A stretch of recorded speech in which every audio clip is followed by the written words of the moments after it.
Ketika Anda punya mobil banyak, punya uang banyak, itu artinya Anda untuk senang itu tergantung banyak hal. Mobilnya banyak, uangnya banyak. Dengan orang yang nggak punya apa-apa, cukup bahagia dengan uang 10.000 atau seadanya. Logika yang dibangun adalah keren mana orang yang untuk bahagia butuh banyak hal dengan sedikit hal. Ini ku pinter putih. Pinter sing bahagia dengan sedikit hal. Itu cara kita bernegosiasi dengan zaman yang seperti ini. Kalau sering nasihati santri-santri sing teng kampung-kampung. Kon ketemu pangeran sowan gowo Alphard songo, gowo mobil miliar, gowo uang miliaran. Dengan sowan pangeran gowo sujud, yang mesti dibenarkan Allah itu pasti sujud. Nah sekarang itu niki wonten niki majelis mas saya ini wonten babar. Kalau sering menghindari dari acara-acara publik bukan karena apa-apa. Supaya orang itu terlatih nyaman dengan Allah Subhanahu wa taala. Kalau niku termasuk kalau boleh kalau sering cerita bakul, kecewa kalau boleh kecewa. Wong ape mulya wae ngenteni ngomong neng panggung, wong ngaji kok ngenteni neng panggung diundang. Itu biayanya mahal. Riyen mboten kiai ikhlas zaman Mbah Fayumi, Bude kula Mbah Hanid iku ketemu ngaji ana takok ya ngaji. Sakniki ngaji niku panggung, sound sistemnya rapik, kiyaine kecewa. MC-ne maklaran yang kecewa. Repot. Beragama itu menjadi mahal. Kalau nu sering ditanya sama sebagian gitu, kenapa Gus Jinan tidak jaga protokol dalam ilmu? Kalau cerita, dulu Rasulullah Shallallahu Alaihi Wasallam, niku melampah-melampah, gimana melampah-melampah? Niku tiang biasa nyegat di tenggalan. Ada perempuan Imro'atun min Khos'am. Niku Nabi pas masih berkendara, masih di atas unta. Ya Rasulullah, inna faridatawa ala ibadi adrokat abi syekhon kabiron. La yastatiu ayastamsika ala rohila. Wa fi riwayatin ayasbuta ala rohila. Niku boten terus Nabi tersinggung. Kok ninggalan? Sowan, nggo gulon mboten nanten. Kulo nu sering lampah-lampah teng pasar pandangan kalian anak kulo sering ketemu ibu-ibu ditakoki, "Gus, beneran ketemu jenengan badhe sowan?" "Kowe apa? Badhe tanglet." Anak kulo nu istikhadah senang kene ae gak repot. Jawab kalian ngadeg-ngadegan. Nak ki latihan kok Mas Umar Faruk mboten saged mutolaah riyin. Gayane ngongkon sopan wong ya asline ya mutolaah sik nih. Niku jelas di jalan. Ya Rasulullah, jenengan ini badhe haji, sayang bapak kula niku pun lumpuh. Tidak bisa ikut haji. Apa saya bisa menghajikan beliau? Jawab Nabi, na'am, ya bisa. Semenjak itu dikenal ada dua haji amanah. Satu orang yang sudah meninggal, kedua yang masih hidup tapi lumpuh. Disebut hajjul ma'dud, hajinya orang lumpuh. Dan saya di mana-mana kampanye ini supaya ada kesadaran kalau secara teori nggak mungkin haji, niku saged diamanahkan meskipun belum meninggal. Itu disebut hajjul ma'dud. Nah untungnya begini haji ma'dud. Niki wonten majelis Dewan Masyaikh. Sekarang tuh fatwa itu kalau nggak punya otoritas tuh nggak didengar. Rodok ruwet. Kalau jenengan kadung meninggal, itu kalau tidak niat haji, tetap sama Allah ditulis tidak haji. Meskipun anak cucu jenengan menghajikan. Karena menghajikan orang yang sudah meninggal dan tidak niat haji itu hanya untuk mengesahkan warisan. Karena sebagian warisan ini harus digunakan untuk haji. Tapi kalau jenengan masih hidup dan lumpuh, nggak mungkin haji. Jenengan berkontribusi niat. Wes jong kairiku tua iku dol go kajiku. Innova iku dol go hajiku. Dia ikut berkontribusi. Lalu kalau sering kampanye monggo kalau masih hidup tidak mungkin haji, ikut memutuskan sekarang juga haji. Namanya hajjul ma'dud. Sehingga jenengan ikut komitmen niat dan ikut memutuskan. Niku riyen nggih namung kan cerita, Mbak cerita, Mbak Fayumi ikhlas, Mbak Yohanit ikhlas. Niku Nabi ketemu tenggalan iki takok, ora usah ngenteni Basul Masail terus untuk sangu, untuk podium, untuk panggung. Ruwet kerepotan. Nah dulu Basul Masail itu hanya untuk diskusi mas'alatun muhtamilah. Satu keputusan fikih yang memper kanan, memper kiri itu memang butuh diskusi. Karena memang ada kemungkinan A, kemungkinan B. Kalau nggak perlu diskusi, memang kaulan wahidan itu dulu ya seketemunya dijawab. Saya beri contoh Mas Faruk supaya sampai ngaji ini tambah tahqiq. Misalnya begini, saya ini kalau sama Gus Mail, Mas Mail, yang harus hormat siapa? Kalau menurut struktur keluarga kulo ini pernah nom. Tapi nak guys struktur umur, ambek mau jadi pengurus besar mau jadi, ya ambek sing hormat kulo.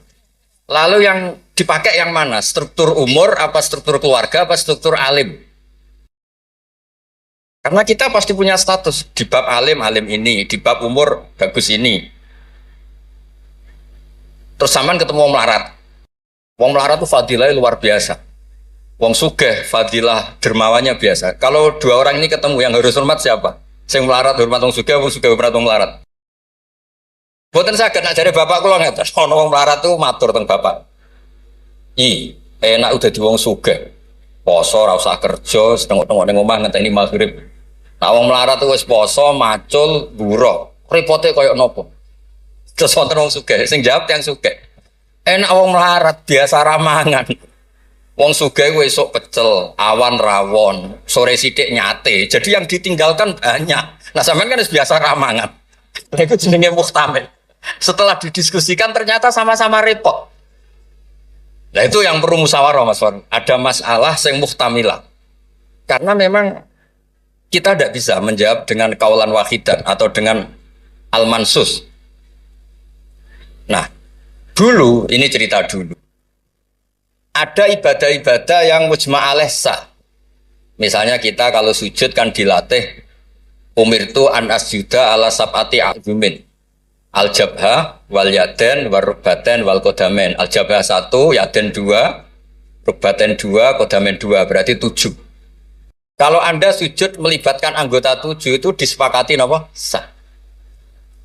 Tapi ulama dulu zaman Imam Syafi'i, beliau zaman ngarang Al-Um itu sudah ngeper. Wa yahtamilu ayyasihas sujud bil jabhati faqat. Li anna nabiyya da'a fi sujudi sajata laka wajhi wa lam yadhkur al-yadan wa rukbaten wal qadamen. Bisa saja sujud itu cukup diljabah sudah cukup karena Nabi ketika berdoa hanya ngendikan sajadalaka wajhi. Nabi tidak menyebut dua tangan, dua rukbaten, dua qadam. Nah ini namanya mustamil. Nah kiai-kiai kita, guru-guru kita, kados Kiai Fayumi, kados Mbah Hanid, niku nggak mau resiko. Kamu nyari yang mesti sah. Gini pun melibatkan 7 apa? 7 anggota. Tapi untuk orang lain yang mungkin teng desa-desa terbelakang, kamu pakai kaul yang mungkin sah. Dan itu menjadi adat guru-guru kita. Kanggo awake dhewe disiplin, kanggo wong liya napa? Longgar. Karena kalau tidak begitu, kalau ilmu Anda tidak cukup pakai standar ideal, nanti wong desa-desa sing sujute angkrang-angkrang, Bang. Terus dianggap boten apa? Sah. Nah dianggap rasah terus modelnya ra salat. Nah itu cerita keilmuan sing nggak boleh enggak. Terus niki ampun jenengan iri terus Mbah Uli Mbah kula, buyut kula niku gak ada adik Mbah Mukid niki abahe niki. Mbah Hane itu midoane ibu kula. Terus kula nak undang niki Mbah, undang niki Mas. Terus kula nu kalah tuwa. Terus didolimi. Ya anggere bangsa kalah tuwa niku didolimi. Soale dipek menangi dhewe. Ngundang niku mboten nggih jenenge Mbah. Awas ora teko. Faruk mboten ngefek alumni kados Mas Adam, Mas Wahid jare alumni sene mboten ngangkat. Mboten terdaftar teng Loh Mahfud. Tapi nambah niki masyaallah. Mboten nate ngekeki undangan pokoke awas wingi ketemu kula teng Lasem. Wis mbok catet tanggale. Ya memang isane mbah niku ngamuk.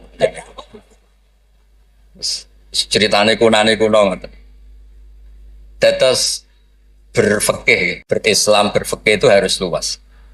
Karena kalau tidak luas itu kita jadi yang repot. Misalnya ngeten saya beri sekian contoh yang fikhun muhtamilun. Ada beberapa teori kan ada usul fikih, ada kaidah fikih, juga ada fikih mateng. Misalnya jihad. Jihad itu diterangkan di kitab I'anatul Talibin itu wajibnya karena apa? Fardul wasa'il lal maqasid. Untuk supaya kita tidak dihinakan musuh itu memang kita harus kuat. Dulu nggak kebayang zaman Belanda datang ke kita kalau kita tidak jihad dengan makna angkat senjata. Tapi setelah era modern ada diskusi, ada dialog. Jihad seperti itu sudah enggak, tapi adu argumentasi. Sehingga kitab I'anah mengatakan fardul wasail itu tidak bisa menjadi hukum permanen kalau sudah hasolal maksud. Kalau Anda ingin mengangkat Islam, dulu itu ya karena musuhnya pakai senjata, kita pakai senjata. Kalau sekarang kan enggak, era modern, ada diskusi, ada argumen. Masuknya di ayat qul falillahil hujjatul baligh. Allah itu selalu agamanya dibela logika yang mapan. Saya punya sekian contoh cerita tentang logika. Dulu awal-awal Rasulullah dakwah itu mengajak ila ilahin wahid. Kata orang-orang kafir, aja'alal alihata ilaha wahida innaha adalah syai'un ujab. Muhammad itu aneh, problem kita banyak, masalah kita banyak kok Tuhannya satu. Apa cukup untuk menyelesaikan problem kita? Jadi dulu orang Arab tuh mirip orang Cina.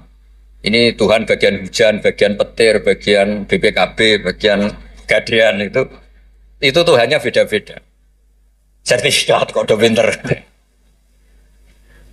Tuhan bagian nangani widadari katanya Mas Mail. Terus ya sudah logika itu matang sekali sehingga mereka diajak ke Tuhan satu itu mereka bilang indaha adalah syai'un ujab. Itu teori yang aneh Tuhan satu.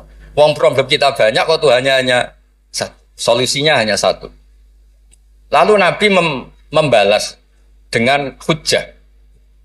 Kata Nabi, andaikan kamu jadi buruh, jadi pekerja, kemudian majikan kamu banyak, perintahnya beda-beda, dan yang kalau nggak dituruti marah.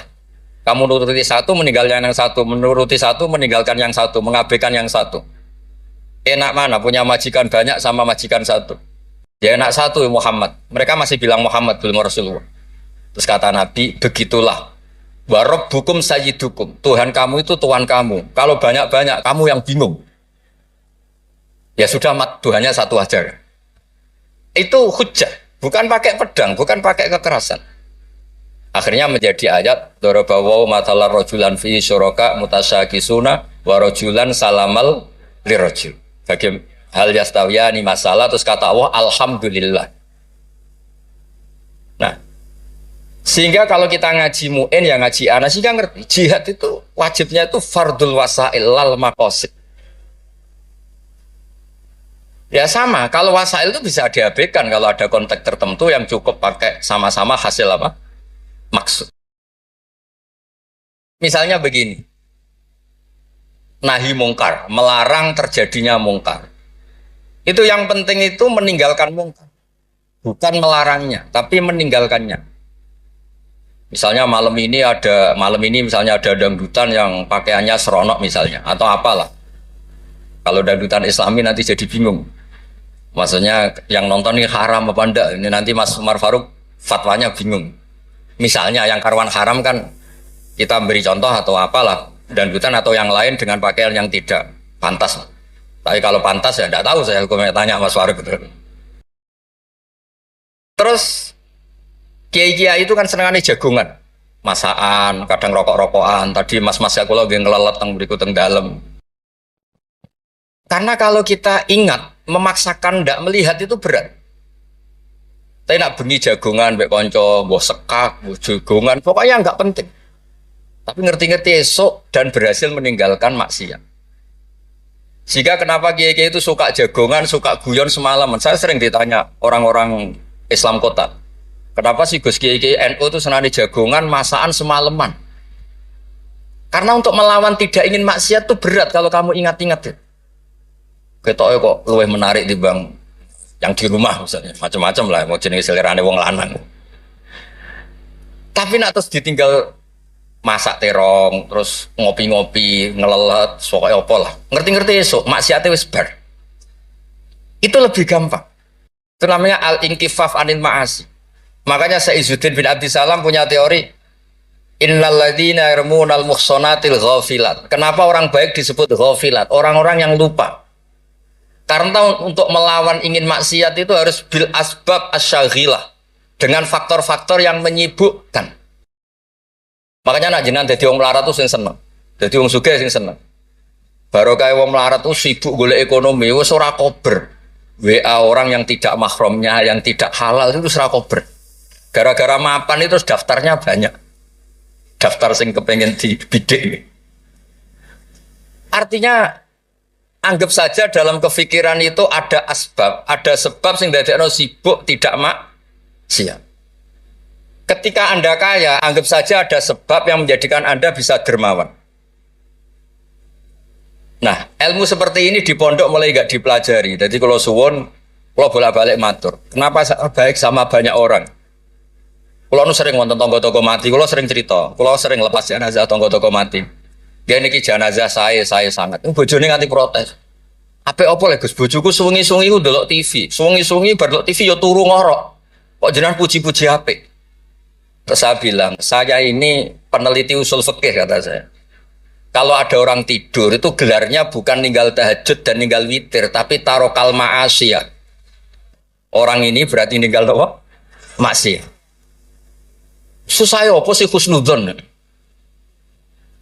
Jadi kalau nak Pak Umar Faruk Kiai SK, tadi mau Kiai tenan jare mau datang ke SK.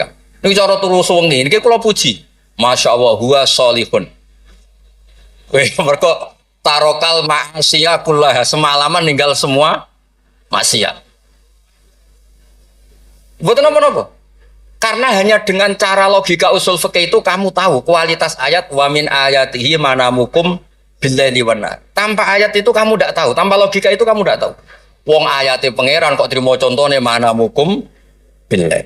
Secara medis jelas kita butuh istirahat, sistem tubuh kita butuh jeda.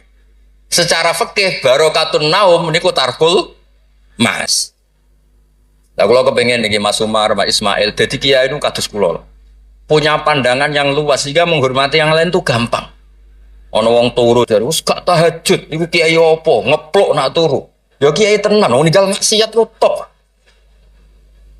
Ninggal maksiat itu top. Terus turu ya penting. Maksudnya penting mas pancen ra ono gunane ya turu apa opo. Wiridan nggih, marangerane salah tertarik nek wiridamu menjaluk. Iku menawa malaikat Mikael lu nak wongku melek susah, mesti jaluk. Karena hubungannya dengan pangeran jaluk tok. Lha nek sing wiridan kula seneng muji pangeran. Subhanallah wa bihamdi adada khalqi wa ridha nafsi. Kula nu jarang njaluk pangeran.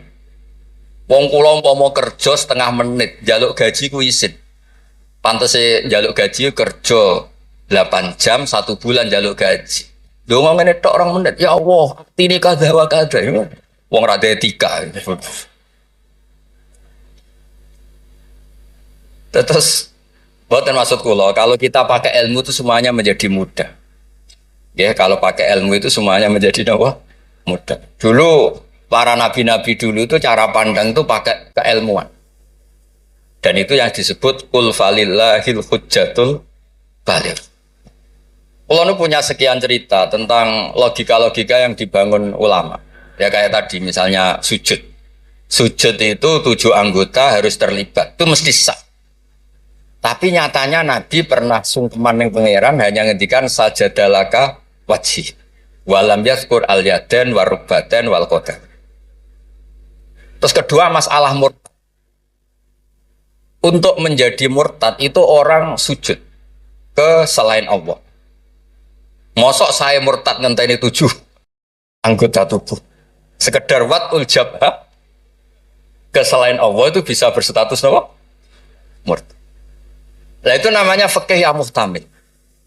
Tapi guru-guru kita meskipun bacaannya banyak tetap ngajari kita sujud yang tidak resiko. Gini ku pakai 7 apa? Anggota.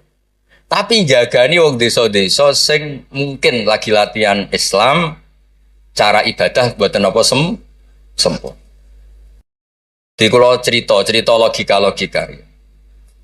Nabi Ibrahim alaihissalam, Nabi Musa, Nabi Isa. Niku kadang-kadang nyuwun sewu, saking senenge pangeran, niku pangeran yo diwarahi. Tapi buatan krono ngelama, buatan nggih saking senenge. Tapi barokahnya itu lahir fikih-fikih yang sekarang diwarisi umat Rasulullah Shallallahu Alaihi Wasallam. Bapak kula nu sering nak didik kula ngeten. Kancanan wong fasik ku haram. Wong mare katut nakal.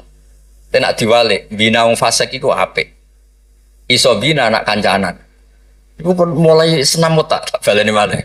Sampean kancanan wong fasik itu enggak boleh. Nanti ketularan apa? Fasik. Tapi kalau bina orang fasik boleh ndak? Bina loh. Boleh kan? Bisa sunat, bisa wajib. Tapi kok iso bina anak kancanan.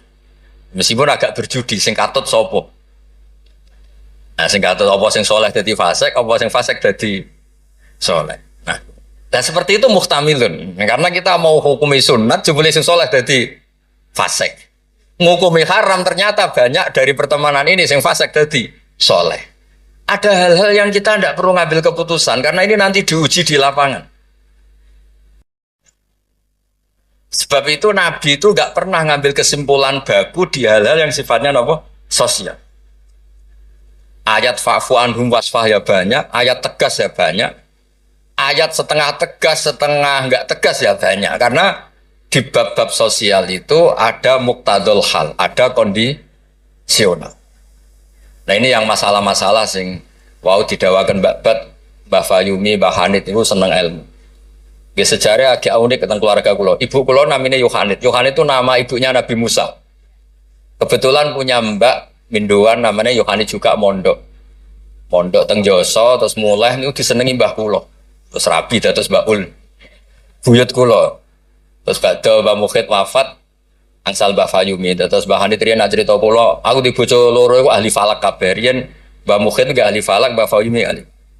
Modelnya anak ibu ora krungu nak diceritani alime bapak es. Kok wedi kon niru. Kula roh lah kelakuane Gus-gus kula roh hafal. Jadi agar diceritani alime abae iku ibu tawadhu, ibu nak kon niru apa tadi. Terus kula suwun lah di bab-bab tertentu itu baca itu harus banyak. Kula gadah kitab namanya Khilyatul Auliya. Niki cerita terakhir kula. Wonten orang tabi'in itu alim alama mimman yutawassalu bihi, orang yang termasuk dipakai wasilah saking soleh, namanya Muhammad bin Munkadir niku muridnya Jabir bin Abdillah. Niku nak wonten tiang fasik mati misalnya nyuwun sewu ana wong kok mati oplosan niku kesusu nyolati. Padahal mainstream ahli fikih saat itu kalau ada orang fasik meninggal sebaiknya yang sholat jangan banyak-banyak. Mau nggo syarat gugoro fardhu napa kifayah. Saya ulang lagi, mainstream fatwa saat itu nak ana fasik mati sing salat aja akeh-akeh. Mau nggo syarat gugoro fardhu napa kifayah. Nanti kalau semuanya ikut mensolati dikira gak ada bedanya orang soleh dan orang napa fasik. Tapi Muhammad bin Munkadir itu orang yang kesusu teko. Ditanya, Lima datu sholli ala hadal fasik. Kenapa engkau begitu senang, begitu semangat nyolati wong fasik? Jawabannya unik, di luar dugaan banyak orang. Kau apa? Jawaban itu. Inni astahyi minallah. Ayya'lama minni anna qudratahu ta'jizu an ahadin min khalqih. Itu yang dipakai Kiai Jawa. Aku iku isin mbek pangeran. Nah delok wong fasik kemudian Allah melihat hati saya seakan-akan Allah itu pasti tidak maafkan dia. Jadi intinya beliau datang itu sebagai kepastian tauhid beliau sendiri bahwa maghfiratuhu wasiat kullase wa rahmatuhu ammat kullase. Lagi NO Kiai Jawa gitu, ketemu wong fasik ya tidak mau nip saja sekarang fasik nanti soleh. Yang sekarang soleh ya naudzubillah min dzalik saja suatu saat tidak soleh. Wong barang sosial orang mesti kabeh.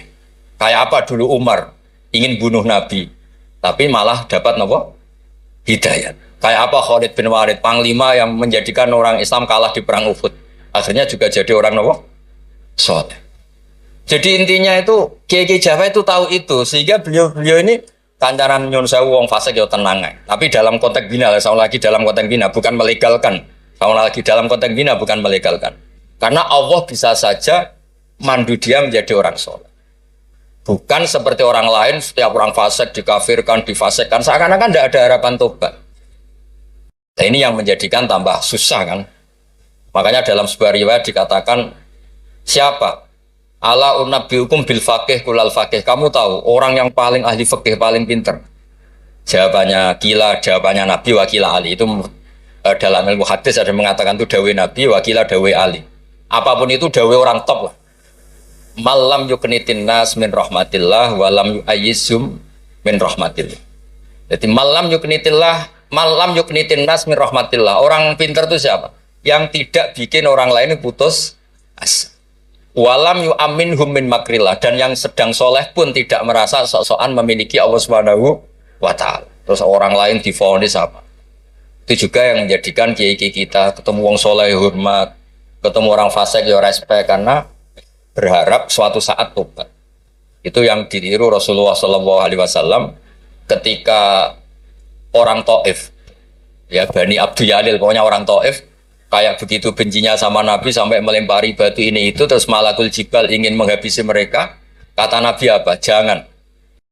Inilah arju ayyukhrijawah min aslabihim ma ya'budu wa la yusyriku bihi syai'an. Bisa saja bapaknya begini, tapi suatu saat anak-anaknya jadi orang yang luar biasa. Dan itu yang sekarang kelihatan. Sering ada wisuda tahfidz itu yang nangis itu bapaknya. Gus kula maca Quran ora iso, kok anak kula hafal Quran, napa kula niku ngipi. Wadah, kanca sing saged maca kitab bapake mboten roh Arab. Dari ini harapannya Nabi ya seperti itu. Nak bapak era kena gini apa? Anak. Ampun kados kula riyen di kanca mondok nuwakale ra karuan. Riyen kan bener telepon, bapake disurati nak anake nakal. Bocahe tenang ae. Bapak disurati pengurus kayak kok tenang. Bapak kula buta huruf wis tenang mau. Bapak kula buta huruf. Nggih wonten sing mondok umur 2 tahun wis ngrasa pinter. Kampung kula terbelakang, Gus iso tahlil sudah kepoin repol. Lah lha apa kula ngalem-ngalem iso maca Wahab, macano sapa? Ya tiyang kathah. Tapi apapun itu kula suwun, terus wow kampanyane babet mono tawassut tawazun bah kampanye PBNU wae. Nah kula sesuai kampanye sebagai hasil yang saged ngaji guys, yang yen bapak kula niku terkenal pinter ngaji. Nah nek kula nyali cerita bapak kula terkenal ngaji itu kok Gus Ismail Gus Umar iku kudune nyali. Wong iku kudu siap cerita bae.